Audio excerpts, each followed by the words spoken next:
Christian, tigasan ka ba at paano nag-start yung volleyball journey mo? Taga Cavite po talaga ako. Tapos po, yung dad ko po taga Cavite, yung mom ko po taga Las Piñas. So, nung elementary po, sa Las Piñas po ako nag-aral ng elementary. Since grade 1 to grade 6. Tapos hindi po talaga ako volleyball, like track and field. Okay. Yes, track and field po talaga ako. Tapos, pagdating po ng, since yung liga naman po ng track and field, wala naman pong summer. Like, yung mga kaibigan ko po naglalaro ng volleyball, sumasama lang po ako. So, hindi ako naglalaro kasi hindi po ako marunong. Tapos, pagdating po ng mga summer na nung graduate na ako ng grade 6, sumasama na po ako, naglalaro-laro na po ako. Yun. Araw-araw po ako naglalaro, kahit tanghali, kahit pinig-araw, naglalaro po ako para lang po matuto. Ayun. Tapos, natuto naman po ako, hindi ko po expected na nung grade 7 ako, nandun po yung opportunity na bibigay ng La Salle pa. Tapos yun po, simula po, nag-work hard ako, hindi pa po ako first 6 noon, tapos tinatrabaho ko lang kung anong tuturo ng coach sa akin, gagawin ko lang po. So, kumbaga, from Cavite, na-discover ka ng De La Salle Lipa, tapos re-recruit ka. Yes po. Wow. Dapat po kasi nung grade 7 ako, sa EYAC po ako nung high school. Actually, nandun na po ako, nagtitraining na po ako sa EYAC. Tapos po, parang mas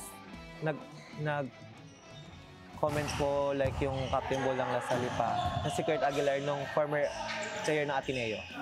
Tapos yun po, parang tinaray ko, and since nakuha po, ginarab ko na po yung opportunity. Then nagpaalam po ako sa mga coaches ng EYAC and sa mga family.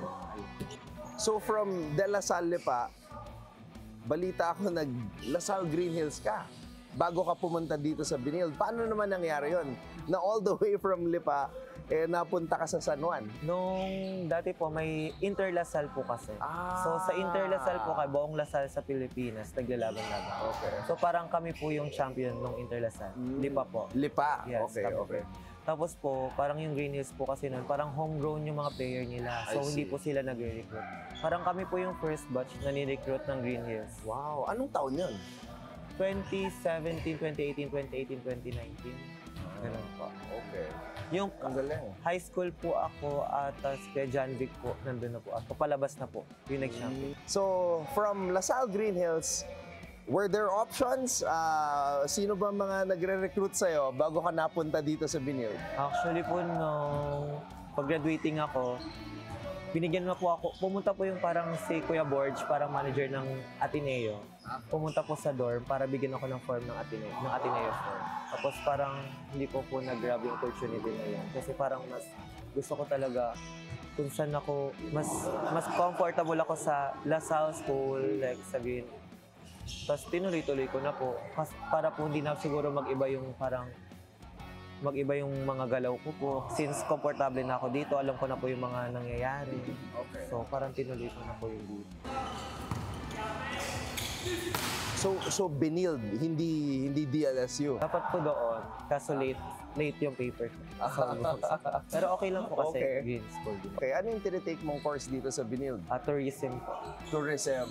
Okay, so kung hindi volleyball, ano sa tingin mo yung ginagawa mo, Christian?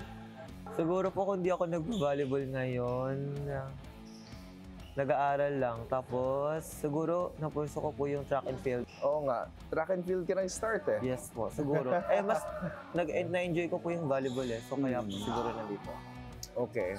So, in your 4 years sa Benilde, ano yung pinakamamimiss mo bilang student athlete? Siguro po, miss ko yung sermon ni Coach. Coach Arnold Lanyog.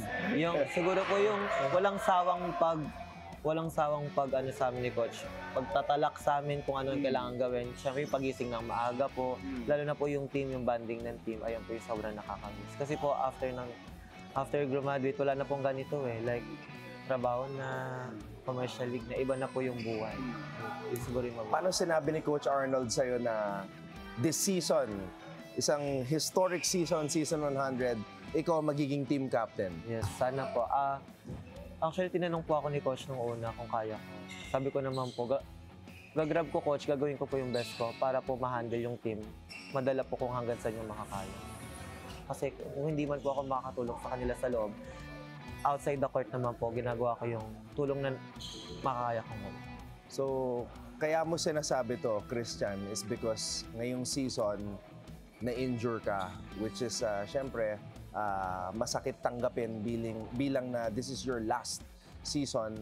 Paano ba nangyari yung injury mo sa balikat? Nasa kalagitnaan na po ng second round yon. Tapos po parang during training namin, na overstretch po yung left shoulder ko since lefty ako. Yon. Tapos in MRI po, punit na po daw talaga. Pwede na po ako operahan during season. Pero hindi ko po ginrab yung opportunity na yon kasi gusto ko po na kung ano man yung mangyari hanggang dulo, kasama ko sila. Since matapos, kahit ano man po mangyari, operahan din naman ako. So kumbaga, para hindi out for the season, you're holding off on the surgery para makapaglaro ka at naglibero ka pa. Yes po. Well, Christian, gaya ng sinabi mo, kahit anong mangyari, nandito ka, lumaban ka para sa Benilde. All the best in your career and of Thank course you, Sir Anton. sa finals. And of course, sa buhay mo post-NCAA. Thank you po.